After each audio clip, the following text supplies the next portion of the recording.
Hey, today I'm going to show that how you can start drop shipping on Etsy.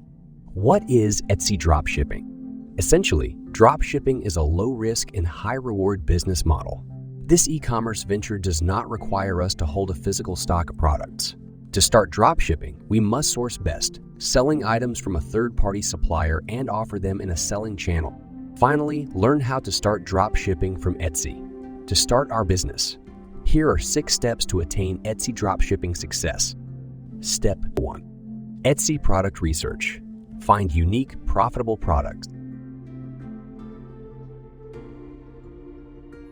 Step 2. Select a selling channel. Step 3. Import Etsy products to your store. Step 4. Use marketing to increase store traffic.